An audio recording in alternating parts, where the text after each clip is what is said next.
দুঃখ অন্তরে বড় দুঃখ গো।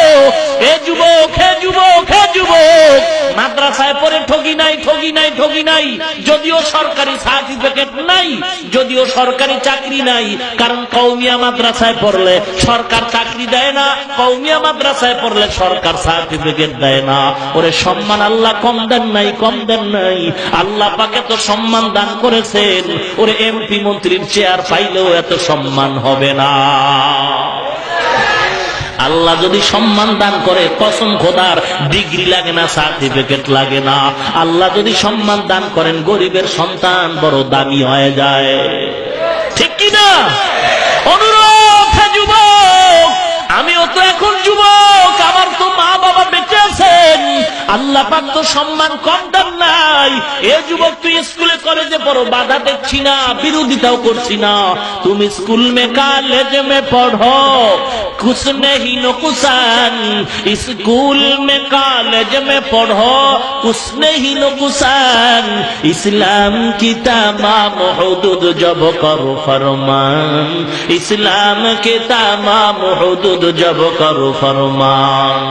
स्कूल में पढ़कर जब कुरान भूल गया, स्कूल में पढ़कर जब कुरान छोड़ दिया, अफसोस आज़ाब ठिकाना है हाविया, अफसोस आज़ाब ठिकाना है हाविया।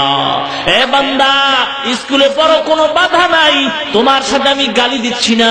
স্কুলে পড়ুয়ারা যেমন মাদ্রাসাওয়ালাদের বাঁকা চোখে তাকাও, আমরা মাদ্রাসাওয়ালারা আমার অন্তরের কথা বলি, আমি স্কুলওয়ালাদের বাঁকা অন্তরে তাকাই না। কারণ স্কুল দরকার আছে, স্কুলে পড়ে ইঞ্জিনিয়ার হইবা, স্কুলে পড়ে ডাক্তার হও, কলেজে পড়ে ভার্সিটিতে পড়ে তুমি ইঞ্জিনিয়ার হও, ডক্টর হও। কারণ আমি মোল্লা যখন বিল্ডিং বানাবো, তোমার মতো ইঞ্জিনিয়ার আমার লাগবে। আর তোমার যখন বাপ মরবে, জানাজার জন্য আমার মতো টুপিওয়ালাও তোমার লাগবে। নবীর উম্মত, অতএব হিংসা করার সুযোগ নাই। কিন্তু আফসোস হলো, কেন তুমি নবীর তরিকার উপরে চলো না? কেন তুমি দাড়িটা লম্বা করো না? কই দাড়ি রাখছি, টুপি মাথায় নিলাম, লম্বা জামা পরলাম, জীবনে সুদ খাইলাম না, মিথ্যা কথা বললাম না, হারাম কামাই করলাম না। কই, আমরা তো না খায় মরি নাই, আমরা তো অশান্তিতে আছি এমনটাও না। আল্লাহ তো সম্মান আর শান্তি দান করেছেন। হে যুবকরে, অনুরোধ করে বলছি, তুমি কেন পারবা না? তোমার অন্তরে একটু প্রশ্ন করিও, কয়েকদিন আর বাঁচবা, খবর কি পাও নাই? কয়েকদিন আগে ঢাকা থেকে বরিশাল যাইতে মাওয়া নদীর মাঝখানে একটা লঞ্চ ডুবে গেছে, এখনো পর্যন্ত লঞ্চ পাওয়া যায় নাই। মাওয়া ঘাটে লঞ্চ ডুবছে, লাশ গিয়া পাইছে 3-4-6 ঘন্টার দূরের পথ, চাঁদপুরে। এখনো অনেক লাশের খবর নাই। হে যুবক, এখনো কি তুই খবর পাও নাই? হুন্ডার তলে পরে কত যুবকের মরণ হয়, বাসের তলে পরে কত যুবক মারা যায়।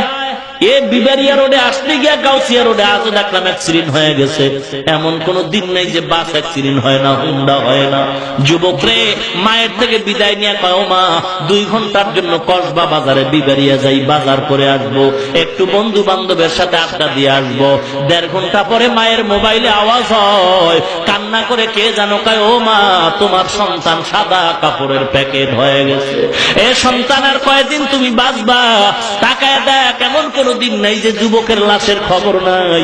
পত্রিকার দিকে তাকায় দেখো, পত্রিকার দিকে তাকায় দেখো, এমন একটা দিনও পত্রিকায় নাই যেদিন যুবকের লাশের খবর পাওয়া যায় না।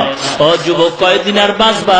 বালিশের সাথে যখন মাথা লাগায় ঘুমাও, বাতিটা যখন নিভায় দাও, তাকায় দেখো অন্তরকে একটু মনে প্রশ্ন করো। মন, ঘুমের ঘরেও তো কত মানুষের মরণ হয়। ভোর রাত্রে বিবিরে স্বামী কয়, ও বিবি, 1 গ্লাস পানি দাও। বিবি দৌড়াইয়া পানি আনতে গেল, ঘরে আইসা পানি নিয়ে স্বামীর কিনারায় দাঁড়ায় দেখে স্বামী আর দুনিয়ার মধ্যে জিন্দা নাই। ডাক্তার আইনা পরীক্ষা করলো, আমার স্বামীর কোনো রোগ নাই। রাত্রিবেলা চা খাইলো, ভাত খাইলো, হাসি তামাশা করলো, হঠাৎ করে মারা গেল। কেন? কয়েকটা নতুন মরণের খবর আসছে, স্টক করা মরণ। এটার জন্য আগাম কোনো সংবাদের সুযোগ নাই। হঠাৎ ভালো মানুষ হঠাৎ মরে, কয় স্টক করে মারা গেছে।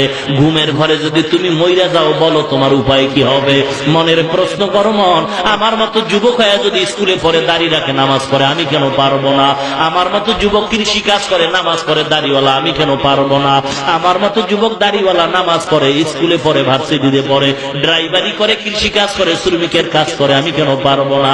আমার মতো যুবক রেগা, আর্মি, বিডিআর, সরকারি চাকরিজীবী, বেসরকারি যত কিছু আছে, আমার মতো সাংবাদিক, সাহিত্যিক, ওসিডি, সিএসপি, আমার মতো ছোট্ট যুবক নামাজি দাড়িওয়ালার অভাব নাই, আমি কেন পারবো না?